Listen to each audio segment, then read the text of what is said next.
आउज़ुबिल्लाहिमिनश्शैतानिर्रजीम बिस्मिल्लाहिर्रहमानिर्रहीम। शुरू करती हूँ अल्लाह का नाम लेकर जो निहायत मेहरबान और रहम करने वाला है। रहम की अपील इंसान को हर दम और हर वक्त करते ही रहना चाहिए। मैं अपने रब का जितना भी शुक्र अदा करूँ मेरे लिए उतना ही ये कम है कि अल्लाह रब्बुल इज़्ज़त ने मुझे ये लिखने की सआदत नसीब फरमाई। देखें, लिखना पढ़ना भी इंसान को उस वक्त आता है जब ऊपर वाला मालिक अक़दस चाहता है, जिसे चाहे वो ज़माने में इज़्ज़त दे, जिसे चाहे ज़िल्लत दे। ये सब मामला तो ऊपर वाले के हाथ में है। देखें, मेरे अपनों ने तो मेरे लफ्ज़ों की कदर नहीं की। शायद आप लोग ही मेरी बात को समझे कि ये अल्लाह की बंदी कहाँ पर और कैसे बोल रही है। देखें, मेरे पास धन दौलत इज़्ज़त ये चीज़ें, इज़्ज़त शोहरत ये सब चीज़ें तो ऊपर वाले के हाथ में है, मगर अल्लाह रब्बुल इज़्ज़त ने मुझे ये इल्म का ख़जाना अता किया है। मैं दुनिया के किसी भी कोने में चली जाऊँ कि मैं ये इल्म का ख़जाना पढ़ती रहूँ और अल्लाह के चाहने वाले बंदे वहाँ पर ही पहुँच जाएंगे, क्योंकि हर लफ्ज़ और हर कहानी ही इंसान की मकसद के लिए होती है।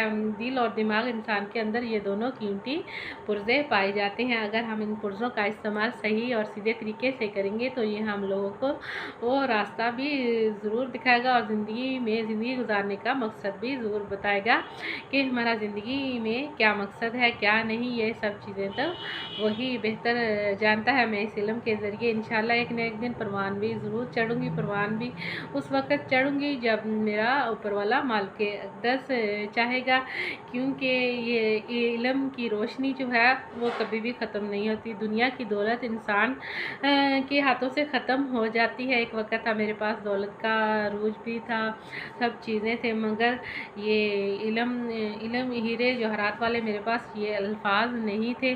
अब दौलत नहीं तो ये हीरे जवाहरात वाले अल्फाज हैं जो ये दौलत से भी बढ़कर ये कीमती अल्फाज हैं जो अल्लाह रब्बुल इज़्ज़त ने मुझे अपनी जनाब से अता किए हैं। क्योंकि अल्लाह रब्बुल इज़्ज़त का ख़जाना तो हर वक्त भरा हुआ ही रहता है और भरा हुआ ख़जाना कभी भी खाली नहीं रहता। मैं जो कुछ भी बोलती हूँ, जो कुछ भी पढ़ती हूँ, ये सब मैं ऊपर वाले मालिक अक़दस की वजह से ही पढ़ती हूँ।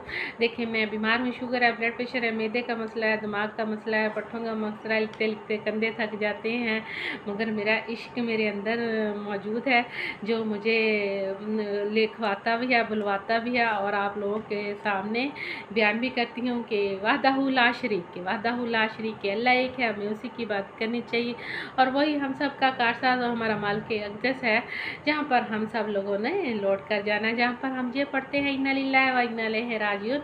ऐ दुनिया वालों, एक न एक दिन तुम्हें मेरी तरफ लौट कर ज़रूर आना है। देखें, इस दुनिया में हम जितना भी घूम फिर ले, आखिर एक न एक दिन इस खाके मिट्टी में ज़रूर शामिल होना है।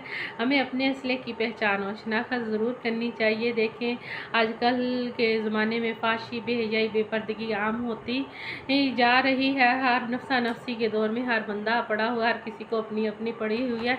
दौलत की खातर हम किसी की जान लेने में 1 मिनट और 1 सेकंड लगा देते हैं। देखिए, अल्लाह रब्बुल इज़्ज़त ने तो एक जान इतनी कीमती बनाई थी, मगर इंसान है जो 1 सेकंड में ही ज़ाया कर देता है। देखिए, हमें इस ज़िंदगी से बचना चाहिए, अल्लाह और उसके रसूल की फरमाबरदारी में अपना टाइम गुजारना चाहिए, खुद भी अमल करना चाहिए, दूसरों को भी हदायत का पैगाम मेरे सानी ज़रूर देना चाहिए। देखिए, मैं हदायत का पैगाम दे रही हूँ अल्लाह और उसके रसूल के लिए, हक सच के लिए।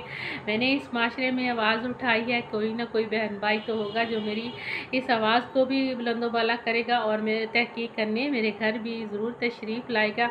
आमद हो अल्लाह वाले बंदों की तो उसके दर का बुलावा भी एक न एक दिन ज़रूर आ ही जाता है। मुझे खाना कबा रोज़ा रसूलुल्लाह का बहुत ज़ौक़ शौक़ है कि अल्लाह रब्बुल इज़्ज़त एक न एक दिन मुझे भी अपने दर पर ज़रूर बुलाएंगे इंशाअल्लाह। पुरुम्मीद हूँ अल्लाह रब्बुल इज़्ज़त से और पुरुम्मीद हूँ माशरे वाले बहन भाइयों से कि वो एक न एक दिन मेरे घर ज़रूर तशरीफ़ लाएंगे। मैं सदकाबाद बंगला मंठार में रहती हूँ। मेरा मोबाइल नंबर यह 0307 96 970 है।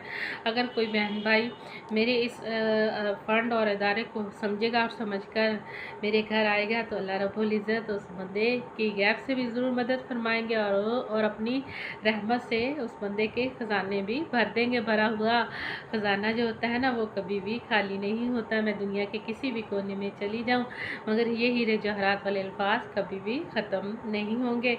इस मंज़र को लेकर इस माशरे में चली हूँ, और माशरे वाले बहन भाई मेरी इस आवाज़ और पुकार को सुनकर मेरे घर ज़रूर तशरीफ़ लाएंगे। थी माँ।